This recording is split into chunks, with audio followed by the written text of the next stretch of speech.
Je pars du principe que chacun a une sensibilité artistique, chacun a un regard sur la culture et est capable de le partager, de l'échanger, de débattre de questions. Et donc voilà, ce week-end, ces rencontres de jeunes spectateurs, c'est ça. C'est vraiment un moment assez intense, parce que finalement c'est un week-end en plein milieu du festival Rincène d'Europe, où de 80 à 150 personnes, on a déjà eu 150 personnes, se réunissent et voient ensemble des spectacles de la programmation du festival, que ça soit à la Comédie, au Manège, au Frac, dans toutes les scènes partenaires du festival. Et organisent eux-mêmes, ils ont carte blanche là-dessus, des ateliers.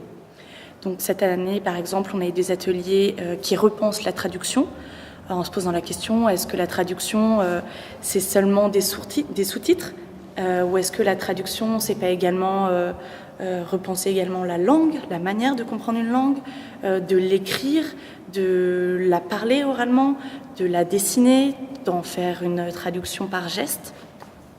On a eu des ateliers également de réception de spectacles, où l'idée c'est tout simplement de se raconter le souvenir, notre ressenti du spectacle qu'on a vu la veille par exemple, et ensuite d'essayer de reconstruire une mémoire un petit peu collective. Donc c'est vraiment assez intéressant. Souvent ça s'enchaîne avec une rencontre avec l'équipe artistique. Et donc ce festival, ces rencontres de jeunes spectateurs, c'est un gros travail à organiser. C'est la première fois que je faisais une telle chose, premier gros stage dans ce milieu-là. Mais c'est une expérience que j'ai adorée, que j'espère vraiment continuer, parce que en fait, ce réseau est extrêmement important et a beaucoup de potentiel à mon sens. C'est quelque chose qu'on a essayé de développer un peu cette année, en organisant dans le week-end des ateliers de réflexion sur l'avenir du festival. Tout le monde était là. Et en fait, on s'est répartis en petits ateliers avec la question, par exemple, de la structuration du réseau. Est-ce qu'il serait intéressant d'élire un bureau avec des représentants internationaux? Est-ce qu'il serait intéressant de créer des associations dans chaque pays partenaire?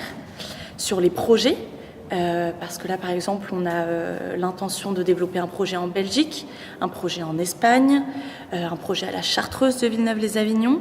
Donc c'est tout un travail, il faut commencer à y réfléchir, se dire qui a envie de s'investir sur ce type de projet. Voilà, donc c'était des moments un peu de réflexion, d'échange qu'on a ensuite restitués tous ensemble pour faire une assemblée générale dimanche matin. Donc là, on a rediscuté un petit peu, on s'est fixé une date d'assemblée générale en mars prochain. Chacun s'est donné un petit peu des objectifs, que maintenant il va falloir que je relance un petit peu en tant qu'un peu coordinatrice pour cette année. Et voilà, je pense que ça va être super. Je vais leur demander également à chacun de faire un petit témoignage, un petit retour, de m'envoyer toutes les photos qu'ils ont prises afin qu'on ait des traces et qu'on ait une sorte de mémoire du réseau sur le long terme. Alors, évidemment, il y a des traces qu'on ne verra pas, c'est celles que laissent les aventures humaines des rencontres.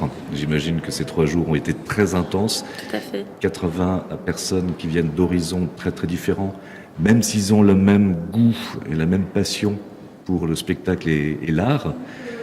Bon, là vous êtes rincés là, rincés d'émotion. Oui.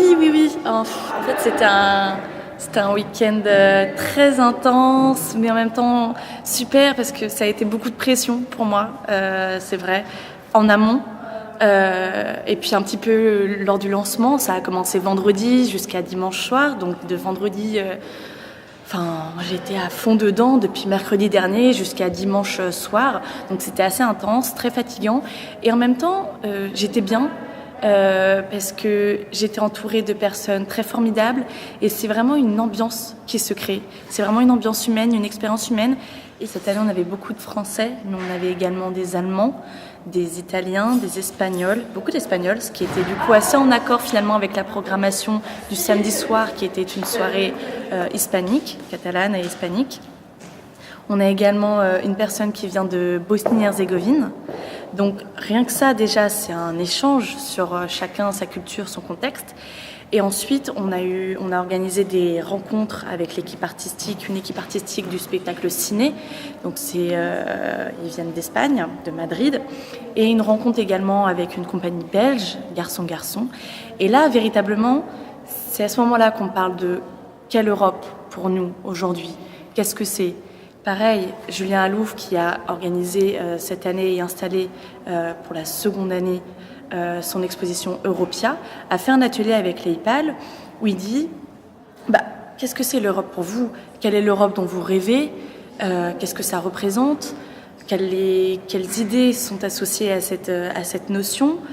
Qu'est-ce que vous avez envie que ça devienne?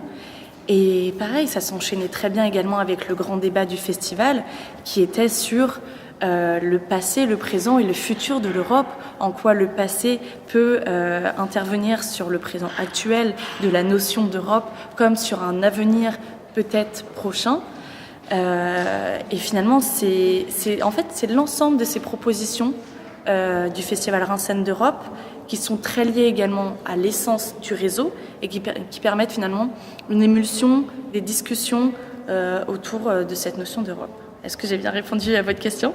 Absolument. Et d'ailleurs, d'autant plus que je regrette juste d'être plus assez jeune de rejoindre immédiatement le réseau. Et je me mets à la place des spectatrices et des spectateurs qui ont envie de rejoindre ce réseau. Qu'est-ce que l'on peut faire pour devenir membre de IPAL et avoir l'occasion de se retrouver régulièrement autour de sa passion et de l'Europe?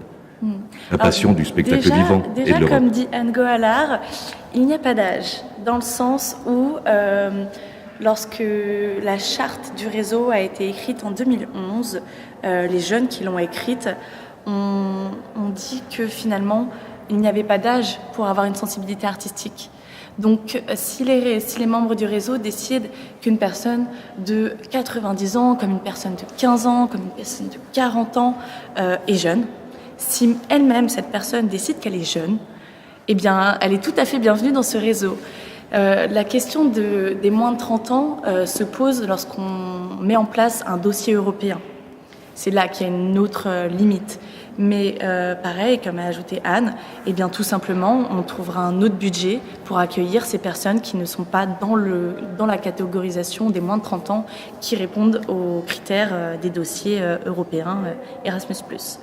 Et sinon, nous avons des pages Facebook.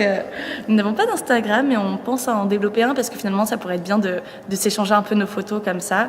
Mais on a une page donc Facebook Young Art Performing Lovers, un groupe également IPAL, donc YPAL. Nous avons un site web que nous cherchons à redévelopper un petit peu pour en faire une plateforme un petit peu de ressources où on trouverait justement un petit peu tout cet historique du réseau, des informations, des contacts de toutes les personnes du réseau en Europe. Et sinon, envoyer tout simplement un mail à Rincène d'Europe.